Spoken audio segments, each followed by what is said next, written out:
Welkom in de stand van Omroep Zeeland op de beurs De Contacta in de Zeelandhallen in Goes. De laatste aflevering van onze gesprekken met ondernemers. En we gaan het vooral hebben over Zeeuwse producten, over food en meer van dat soort zaken. Aan tafel Sabine Verburg, directeur van de Food Delta Zeeland. Net terug van een lange reis. Ja, ik kom net uit het midden van het land. Van een grote retailer. En daar zijn we in gesprek geraakt over de Zeeuwse producten. Kijk, dus die komen misschien wel landelijk in de supermarkten te liggen. Nou, daar doen we ons best voor. Gaan we het zo nog even over hebben dan. Daar ben ik wel benieuwd naar. En Franka de Winter van Leuk Zeeuws en Kistje.nu. Allemaal Zeeuwse producten die jullie verkopen. Klopt. Waarom Zeeuws? Ja, Zeeuws is hip, hè? Dus mensen vinden het heel leuk.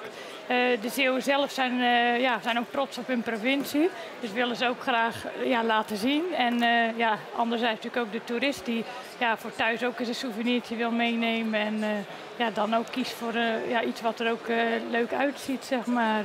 Het spreekwoord is, wat je van ver haalt is lekker. Ja. Daar denken jullie anders over? Daar denken wij anders over. Zeker weten.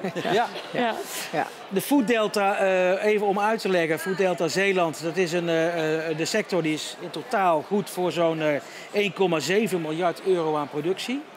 En 15% van de werkgelegenheid in de provincie. Ja, dat klopt. Een belangrijke sector. Ja, een hele sterke sector. We hebben het in Zeeland natuurlijk in tegenstelling tot andere provincies over aqua en agri, hè? Dus de droge en de natte kant, hè? Ja. Zee, land en zee. Ja. En dat onderscheidt ons ook, maar dat maakt het voor de ondernemers in de sector ook extra aantrekkelijk. Omdat je eigenlijk vanuit de provincie op schelpen, mosselen, het bekende product van Zeeland, maar ook aardappel, zuivel. We zijn eigenlijk van alle markten thuis. Wat maakt het een consument in Friesland uit of in Noord-Holland uit dat een product uit Zeeland komt? Nou, de consumenten vragen natuurlijk steeds meer, en dat zie je ook bij de grote retailers terugkomen, bij de supermarkten. Die willen we eigenlijk weten, wie is die visser die die vis gevangen heeft, de boer die de aardappel geoogst heeft, de kersenteler. En het verhaal van de producent komt steeds meer naar voren. En dat komt natuurlijk enerzijds omdat er veel schandalen geweest zijn rondom voedselveiligheid. Mensen willen veiligheid, vertrouwd. Mensen willen weten waar komt het vandaan. En als je dan zegt, nou uit Zeeland, en je laat dan ook zien, en dat kunnen we gelukkig, hoeveel hardwerkende ondernemers we hebben hier. Ja, en die allemaal trots zijn op hun product. En we spreken niet alleen over mosselen en oesters, hè? Nee, integendeel. Daarom zei ik, land in zee. We hebben natuurlijk ook aardappel, we hebben uien. We zijn de grootste uien-exporteur van de wereld. Dus ja, onze producten, de wijn van de Kleine Schorre, een van de wijnleveranciers, die vliegt met de KLM door de lucht. En een betere promotie kunnen we ons zelfs niet voorstellen. Ja. Zou dat wat van jullie zijn, Franka? Jullie producten in alle Nederlandse supermarkten? Ja, dat zou natuurlijk super zijn. Maar wij willen eerst eigenlijk gewoon heel Zeeland goed gaan bewerken. En wat Sabine ook zegt, die oorsprong, dat is heel erg belangrijk. Ook voor ons concept.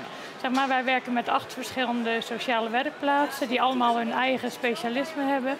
En op die manier kun je toch mensen zeg maar, die toch wat moeite hebben zeg maar, met werk, bepaalde die helpen jullie met inpakken bijvoorbeeld? Ja, die zijn heel goed in hele leuke dingen maken. En dat is ook eigenlijk onderdeel van het concept dat het gemaakt wordt zeg maar, door die werkplaatsen. En de mensen die Leuk Zeeuws dan ook kennen, die waarderen dat heel erg. Wat vind je jullie leukste Zeeuwse product? We zijn sinds februari vorig jaar zijn we begonnen. En we hebben nu bijna 30 verkooppunten in heel Zeeland. En wat is het leukste product? Wat vind je zelf het leukste? Oh, het leukste? Oh ja, er gebeurt hier van alles op de beurs, dus soms elkaar moeilijk verstaan. Ik ben nu bezig met een soort lifestyle assortiment met leer, bijvoorbeeld. Okay. Ja, en dat is natuurlijk ook weer iets nieuws. Daar ben ik natuurlijk nu heel enthousiast over. Dat was voor mij ook weer nieuw. Maar leren producten, dus, waar moet ik er dan denken? Een portemonnee? Ja, dat soort dingen. Okay. Die ook met een boer erop. Een armbandje met powerwif, zeg maar. Dat soort dingetjes. Gewoon grappige... Oké, dus uit de eigen collectie dit. Uit de eigen collectie. Powerwif. Ja. Kijk. Dus.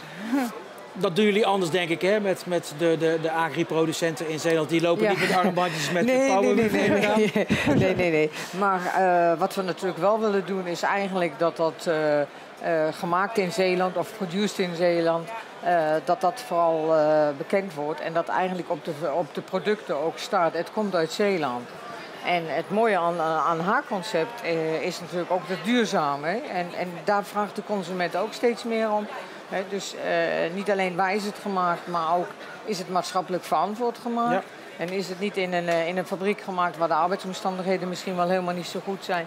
Nou ja, en op deze wijze versterkt het eigenlijk het beeld en het imago ook van Zeeland. Dus we hebben prachtige producten. Ja. En we doen allemaal ons best om die ook op een goede wijze te vermarkten. Waar zit voor jullie de groei? Welke sectoren, welke producten?